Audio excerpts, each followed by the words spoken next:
Well, welcome back to Channel On. Today I'm going to show you how to check to find out if you need an alternator or a battery on your '09 Subaru Outback.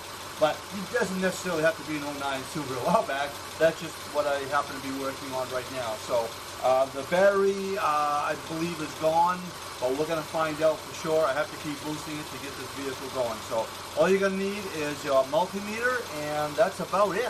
To do this project. So let's go ahead and get started. Okay, now with the vehicle running, go ahead and take your multimeter, turn it on, and what you're going to need to do is you're going to need to find the DC setting. It may not say DC, but you're going to be just looking for a line with 3 dots underneath it. That's going to be DC. So once you get there, you're going to want to find 20 volts. I know the battery is 12 volts, but we're going to need to read around 14 volts to find out if we are charging or not. So set your meter someplace here safe, and you might have to remove a plastic cover on one of the units here.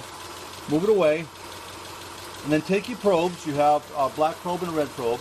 Put the red on the positive side and the black on the negative side. It really doesn't matter. It's just going to give you a different reading. It'll say a negative rather than a positive.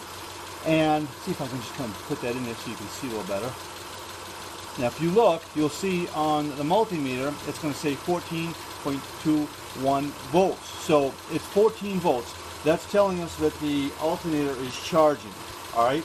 If it was below that, then probably the alternator is bad. It's that simple. Alright? Now if I was to spin this around, okay, I told you before, the black on black, red on positive, it's going to give us the same reading. It's just going to be a negative. You'll see the negative off to the left. So anyways, that's all you have to do. One there, just like that. 14 volts. That's what we're looking for. And that's all there is to it. So you're looking for 14 volts on your multimeter. So I'm going to have to replace this battery. You can either take it and have it replaced, or you can do it yourself. And that's exactly what I'm going to do. I'm going to go up, get a new battery, and put it in myself.